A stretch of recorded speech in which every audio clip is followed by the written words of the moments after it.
नमस्कार मंडळी, welcome back to my YouTube channel. सध्या आपण ऐकतोय रत्नाकर मतकरी लिखित फाशी बखड हा भयकथा गूढकथा संग्रह. मित्रांनो, रत्नाकर मतकरींच्या कथा इतक्या विलक्षण असतात ना की शेवटपर्यंत नेमकं काय घडलंय हेच आपल्याला कळत नाही. आता आजचीच कथा घ्या. आजच्या कथेचं नाव आहे सूर्यास्ताच्या शेवटच्या क्षणी. ही कथा जेव्हा मी पहिल्यांदा वाचली तेव्हा मला 2 पानं वाचल्यावर असं झालं की हा हा हा आता संपली. त्याच्यानंतर पुन्हा 2 पानं वाचल्यावर झालं की नाही, हा क्लायमॅक्स आहे. आणि कथा जेव्हा अगदी शेवटच्या टप्प्यावर येते, शेवटच्या 1 मिनिटात सगळं रहस्य उलगडतं. आणि म्हणूनच मी तुम्हाला नेहमी सांगते की कथा शेवटपर्यंत नक्की ऐकत जा. ऐकूयात आपली आजची कथा, सूर्यास्ताच्या शेवटच्या क्षणी.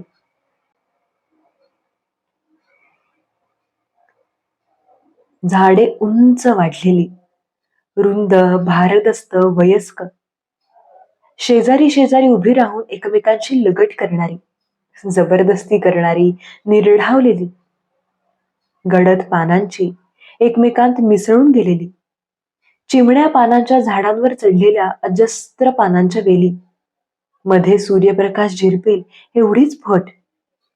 प्रकाश देखील मावळता, किरमिजी, क्षणापूर्वीच सूर्य मावळला. दूरवरच्या ध्यानस्थ परक्या गूढ डोंगरामागे मागे उरला किरमिजी प्रकाश, एखाद्या दबलेल्या हुंदक्यासारखा. म्हणजे त्यानंतर कधीही काळोख कोसळेल. सूर्यास्तानंतर पसरणाऱ्या त्या काळोखाचे भान कड्याच्या टोकाशी उभ्या असलेल्या त्या प्रळयी युगुलाला मात्र नसावे. ते अजूनही मग्न सूर्यास्ताच्या सोनेरी आठवणीत, संपलेल्या सायंकाळच्या मस्त धुंदीत. ती धुंदी अजूनही पसरलेली त्यांच्या अंगभर. ती उतरेल तेव्हा जाणीव होणार सूर्यास्ताची. पण हा क्षण मात्र अंधाराचा नव्हे, मावळत्या सूर्याचा, विझणाऱ्या शीतल तेजाचा. हे सारे तो पाहतोय झाडांच्या आडून.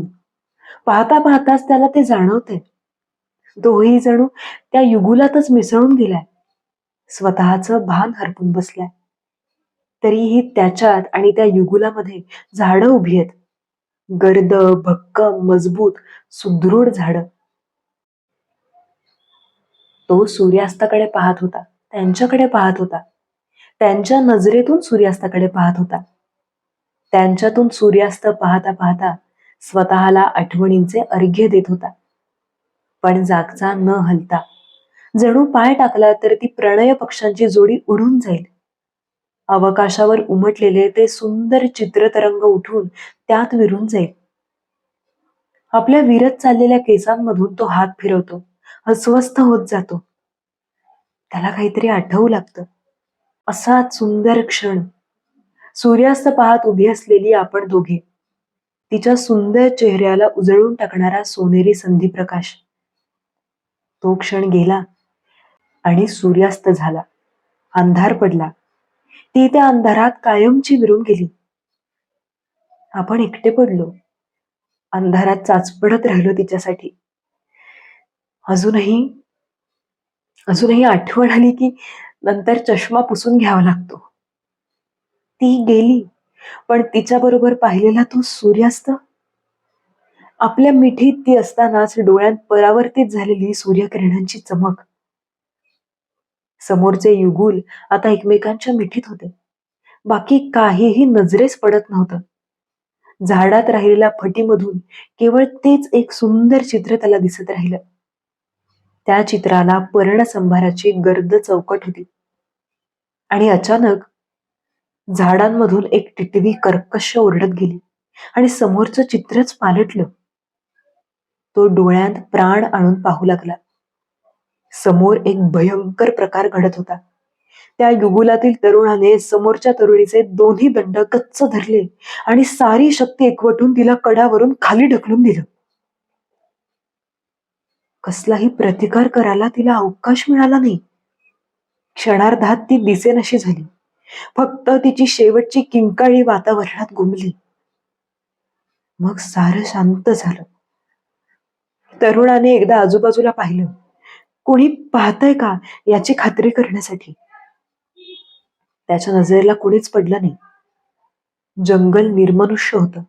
तो झपाझप चालू लागला. मध्यमवयीन गृहस्थाने कपाळावरचा घाम पुसला. समोर दिसलेला प्रकार भयंकर होता. त्याच्या डोळ्यांसमोर बघता बघता एक खून पडला होता. पण त्याने त्या तरुणाला पकडण्याची घाई केली नाही. तो कुठे पळून थोडाच जाणार. येऊन जाऊन तो जाणार तरी कुठे होता? हॉटेलातच. कालपासूनच ती दोघे आपण उतरलोय त्या हॉटेलात उतरलीत. आज ब्रेकफास्टच्या वेळेस जेवताना आपण पाहिलंच की त्या दोघांना. मुलगी मोठी स्मार्ट होती. हसताना तिच्या गालांना खळ्या सुद्धा पडायच्या. आणि कसे कोण जाणे, तिच्या चेहऱ्यात आणि आपल्या गेलेल्या पत्नीच्या चेहऱ्यात काहीतरी साम्य होतं. डोळे, भुवयान, नजर लक्षात येणं कठीण, पण साम्य होतं खास. एकूण मुलगी देखणी होती, तरुण होती, आणि तिला हा असा अचानक मृत्यू यावा. निर्दय राक्षस असला पाहिजे तो तरुण. बायकोचा खून करणं इतका दुष्ट. नाहीतर काही काही जण बायको म्हणजे त्यांचं सर्वस्व असतं. जन्मभर कधी ते आपल्या बायकोला विसरू शकत नाहीत. आपणच पहा ना, 10 वर्ष होतील ती गेल्याला, पण पण अजूनही क्षणाक्षणाला तिची आठवण येते. गृहस्थ थोडा वेळ कड्याच्या टोकाशी जाऊन उभा राहिला. आता झपाट्याने काळोख पडत होता. त्या झपाटणाऱ्या मंद प्रकाशात खालची दरी पाहता पाहता त्याच्या अंगावर शहारे आले. खालचे दगड, झाडे, झुडपे सारे कसे छोटे ठिपके एवढे दिसत होते. वरून पडलेल्या माणसाच्या खाली पोहोचता क्षणी चिंधड्या होतील यात शंका नव्हती. एखादा माणूस तोल जाऊन खाली पडतो तर ते त्याचं दुर्दैवच, परंतु आपणहून एखाद्याला तशी कपाळमोक्षाची सजा देणं यासारखं दुसरं क्रौर्य नाही. या क्रौर्याला शिक्षा झालीच पाहिजे. तो तरुण असा हातचा सुटणार नाही, कधीच नाही. त्याचं ते बेदरकार हास्य, कपाळावर पुन्हा पुन्हा येणारी ती एक बट, घारे डोळे, कुठे वर पाहिलं आपण त्याला? कुठे का असेना, या घटकेला आपल्याला त्या गोष्टीशी कर्तव्य नाही. आत्ता तरी तो केवळ एक नीच खुनी म्हणूनच आपल्या समोर उभा आहे, आणि त्याला शिक्षा ही झालीच पाहिजे. आत्ताच. तो हॉटेलवरून आपलं सामान गोळा करून पळून जाण्यापूर्वी. गृहस्थाने सारा धीर गोळा केला. त्या मरणाच्या दरवाजातून तो परत निघाला. आपले स्थूल शरीर सावरीत शक्य तेवढ्या वेगानं चालू लागला. 5 मिनिटांत जंगल मागे पडलं. भल्याबुऱ्या घटनांचे मुख्य साक्षीदार असलेली ती झाडं तशीच उभी राहिली, पाठीमागे पडली. थोडे चालल्यावर एक पेट्रोल पंप लागला. एक म्हातारा पारशी पंपावर होता. तिथून फोन करण्यासाठी गृहस्थाने त्याची परवानगी विचारली. पोलीस स्टेशनचा नंबरही त्याला विचारला. Hello, I have to report a murder. एका माणसानं कड्यावरून ढकलून एका बाईचा खून केलाय. मर्डरर तुम्हाला सहज मिळेल. He has return to the hotel. तुम्ही ताबडतोब या, पण एक सावधगिरी घ्या. चेक नाक्यावर सांगून ठेवा, कुणालाही गावाबाहेर पडू देऊ नका, आणि तुम्ही हॉटेलवर या. बहुधा तो एवढ्यात पळून जाणार नाही. नाही, आपल्याला कोणी पाहिलं असेल याची त्याला अजिबात कल्पना नाहीये. फोन खाली ठेवून त्याने कपाळावरचा घाम पुसला आणि तो हॉटेलच्या दिशेने झपझप निघाला. हॉटेलला पोलिसांचा वेढा पडला. मालक अगदी घाबरून गेला होता. अजून चौकशीला सुरुवात झाली नव्हती. पोलीस सुपरिटेंडेंट त्याचीच वाट पाहत हॉटेलच्या अंगणात उभे होते. अंदाजानेच त्याला ओळखून ते पुढे झाले. तुम्ही आत्ता फोन केलात? हो, तो ठामपणे म्हणाला. ते माझं कर्तव्यच होतं. डोळ्यांसमोर खून झालेला. Cold blooded murder. भयानक, सिम्पली हॉरिबल. तो हॉटेलचा जिना चढू लागला होता. पोलीस त्याच्या मागोमागच होते. हॉटेलची इमारत अवघी 1 मजली होती. खोल्या देखील फारशा नव्हत्याच. मंडळी जिना चढून गेली न गेली एवढ्यात तो तरुणच समोर आला. जिन्याच्या दिशेने जाऊ लागला. वाटेत आलेल्या पोलिसांकडे पाहिलं ना पाहिलंसं करून. गृहस्थ ओरडला, थांबा. तरुण थांबला. डाव्या हाताने कपाळावरची बोट बेदरकारपणे मागे सारीत. ही इज द मॅन, गृहस्थाने पोलीस सुपरिटेंडेंटना सांगितलं. पोलीस सुपरिटेंडेंटने त्याचा हात धरला. तरुणाच्या चेहऱ्यावरचं स्मित मावळलं. तो भेदरला. काय प्रकार आहे हा? तुमच्यावर आरोप आहे खुनाचा. खून? कोणाचा खून? तरुणाचा आवाज कातर झालेला. अच्छा, म्हणजे तुम्हाला खून कबूल नाही? गृहस्थ दबलेल्या वरकरणी शांत आवाजात बोलू लागला. ऐकायचंय तुम्हाला खून कधी केलात ते? मघा, संध्याकाळी कड्याच्या टोकावरून सूर्यास्ताच्या शेवटच्या क्षणी तुम्ही तुमच्या बायकोला खाली ढकलून दिलं कड्यावरून. हे तुम्हाला मान्य नाही? नाही, मुळीच नाही. हा शुद्ध वेडेपणा आहे. तरुण ओरडला. नाकबूल करण्यात काही अर्थ नाही. पोलीस सुपरिटेंडंट अधिकारी स्वरात म्हणाले. ते कृत्य करताना यांनी तुम्हाला पाहिले. बोलत बोलत ते सगळे तरुणाच्या खोलीवर पोहोचले. घाबराघुबरा झालेला मॅनेजर देखील त्यांच्या मागे हजर होताच. मी माझ्या बायकोचा खून केला असं यांनी तुम्हाला सांगितलं? तरुण म्हणाला. तर मग ती पहा, ती तिथे बसलीये, ती माझी बायको. त्याने रोखलेल्या बोटाच्या दिशेला सर्वांनी पाहिलं. त्याची बायको तिथे बसलेली होती. तिने वळून पाहिलं. दरवाजात मंडळी जमा झालेली पाहून ती चपापली. पोलीस सुपरिटेंडंटची मुद्रा प्रश्नार्थक झाली. काय हो, हीच होती ना की दुसरी कोणी? त्याने विचारलं. पण गृहस्थ काहीच बोलू शकत नव्हता. त्याची जणू वाचाच गेल्यासारखी झाली होती. समोर बसलेली बाई तीच होती. ब्रेकफास्टच्या वेळेस, जेवणाच्या वेळेस ती दिसलेली. नुसती तेव्हाच नाही तर संध्याकाळी देखील त्याच्याबरोबर असलेली. त्याच खळ्या, तेच डोळे. सूर्यास्त पाहताना तीच होती. हो, अजून तीच साडी आहे तिच्या अंगावर. तीच ती. सूर्यास्त होताच त्याच्या मिठी चिरलेली आणि त्याने दंड धरून. मग ती कोण? कड्यावरून ढकलून दिलेली, वातावरणात घुमलेली ती आर्त किंकाळी कुणाची होती? गृहस्थ चक्रावून गेला. त्याला काही समजेनासं झालं.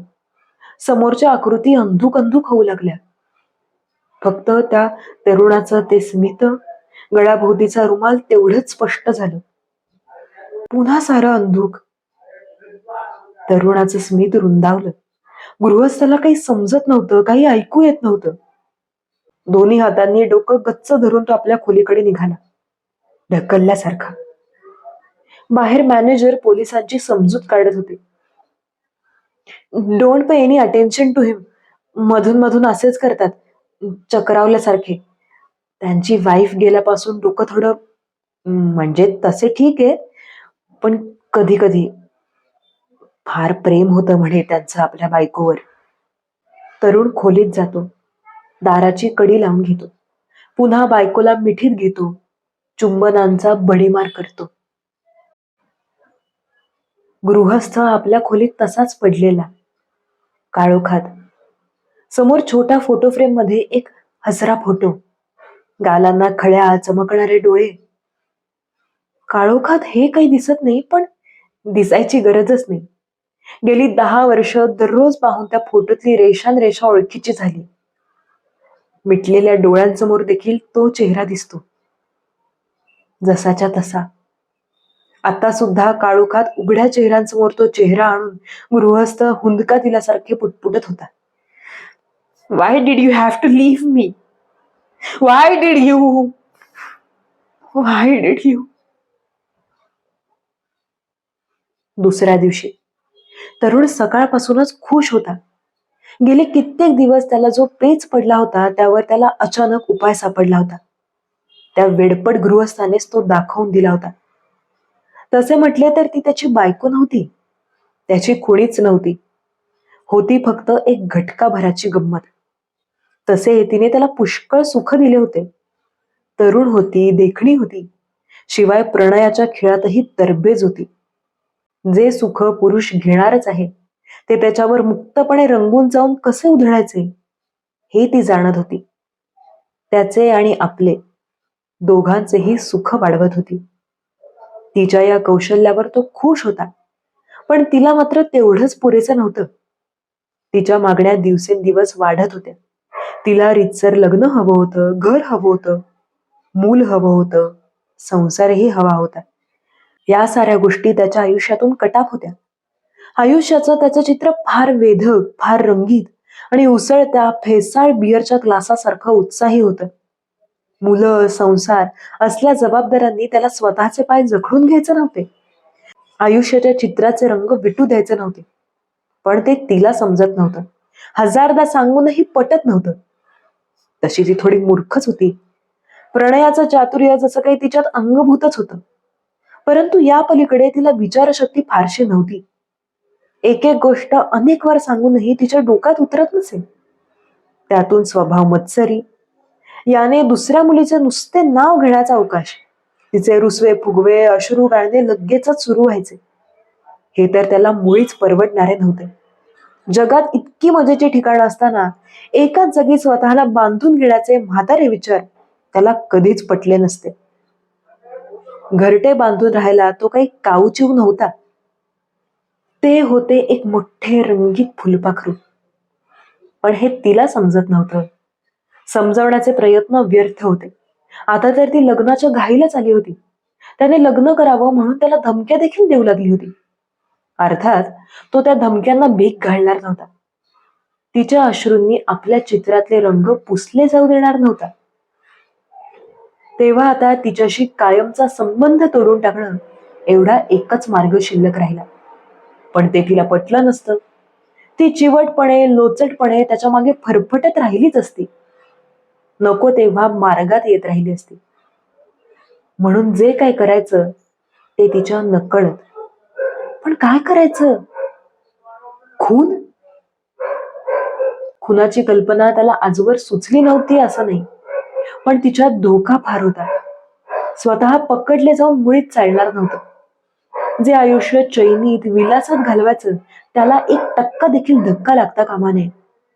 रिस्क मुळीच नको. थंड डोक्याने उपाय शोधायला हवा.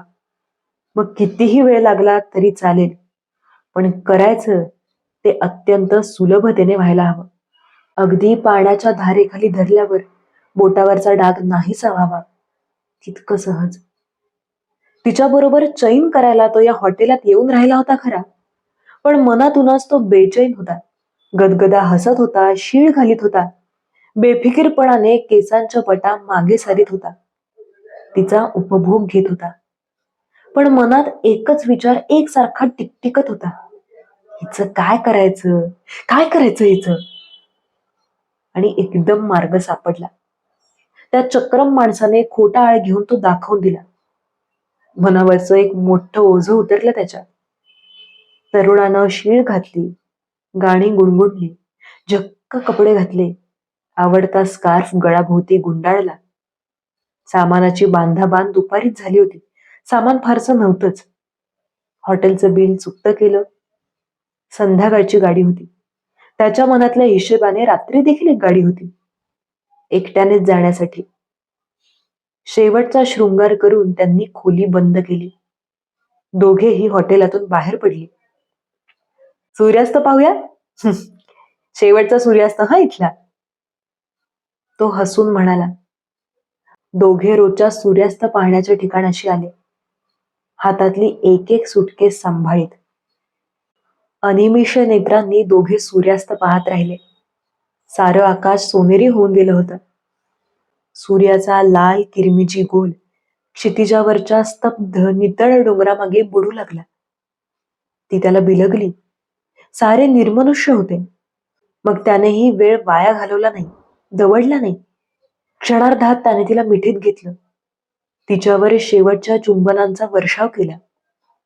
सूर्य अस्ताला गेला आणि सारी शक्ती एकवटून त्याने तिला कड्यावरून खाली ढकलून दिलं. प्रतिकार करायलाही तिला सवड मिळाली नाही. फक्त तिची आर्त किंकाळी अवकाशात घुमली. आणि मग सारं शांत झालं. आता काळोख पडू लागला होता. त्याने आजूबाजूला पाहिलं. मग दोन्ही सुटकेसेस उचलल्या आणि तो झपाट्यानं चालू लागला. एकाएकी त्याच्या अंगातून भीतीची लकीर उमटली. तो पाहत होता. झाडांमधून. तोच केस विरू लागलेला चष्मावाला मध्यम वयाचा, काल पोलिसांना घेऊन आलेला, आजही तो इथे आला होता. कदाचित आपल्या पाळतीवर, कदाचित केवळ रोजच्या सवयीने. तरुण क्षणभर थबकला. दुसऱ्या क्षणी त्याचं भान परत आलं. तो हसला, म्हणाला, काय आज नाही ना झाला तो भास? गृहस्थ काहीच बोलला नाही. तरुणाला अधिकच धीर आला. नाही म्हणजे झाला असला तर सांगतो की आज पुन्हा पोलिसांना कळून स्वतःच हसं करून घेऊ नका, कारण आज ती आधीच पुढे गेलीये स्टेशनवर तिकीट काढायला. मी सामान घ्यायला मागे राहिलो. हातातल्या सुटकेसेस वर उचलून दाखवीत तो म्हणाला. तरीही गृहस्थ काहीच बोलला नाही. तरुण पुन्हा एकदा हसला आणि निघाला.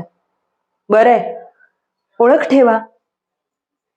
जाता जाता पुन्हा एकदा मागे वळून तो म्हणाला, आणि माझं मत विचाराल तर तुम्ही एखाद्या चांगल्या डॉक्टरचा सल्ला घ्या, म्हणजे हे भासबीस ना कायमचे नाहीसे होतील. एवढं बोलून तो सुटकेसेस सावरीत झाडांमधून दिसेनासा झाला. बऱ्याच वेळाने तो गृहस्थ चालू लागला. त्याला स्वतःचं स्थूल शरीर जणू काही सावरतच नव्हतं. शरीराचं ओझं झालंच होतं. त्याहून जड ओझं होतं ते जगण्याचं. विलक्षण थकल्याप्रमाणे एक एक पाऊल उचलीत तो निघाला. काळोखातून तो कसा बसा पेट्रोल पंपापाशी पोहोचला. त्याने निःशक्तपणे फोनची डायल फिरवली. दबलेल्या थकलेल्या सुरात तो फोनवर बोलू लागला. हॅलो, पोलीस स्टेशन का? मला एक मर्डर रिपोर्ट करायचा आहे. एका माणसानं आपल्या बायकोला कड्यावर ढकलून तिचा खून केला. खरंच सांगतो, बिलीव्ह मी. मोटिव्ह, हो हो, मोटिव्ह सुद्धा सांगतो. तिनं त्याला फसवलं. एका खुशाल चेंडू तरुणाबरोबर संबंध ठेवले म्हणून त्याला खून करणं भाग पडलं तिचा. कारण कारण त्यानं तिच्यावर जीवापाड प्रेम केलं होतं, अजून करतोय. तुम्ही तुम्ही ऐकताय ना इन्स्पेक्टर? मला मला एक मर्डर रिपोर्ट करायचा आहे. त्याशिवाय त्याशिवाय माझी सुटकाच नाही हो यातून, या भासांमधून. मर्डर आजचा कालचा नाही इन्स्पेक्टर, 10 वर्षांपूर्वीच आहे. आणि मर्डरर मर्डरर मीच आहे. मला अरेस्ट करा इन्स्पेक्टर. मी माझ्या बायकोचा खून केला. तुम्ही मला अरेस्ट केल्याशिवाय हे भास थांबणार नाहीत. ही किंकाळी ही ही किंकाळी ऐकू याची राहणार नाही हो. गेली 10 वर्ष ही किंकाळी माझ्या कानात घुमते इन्स्पेक्टर. गेली 10 वर्ष घुमते. 10 वर्ष घुमते.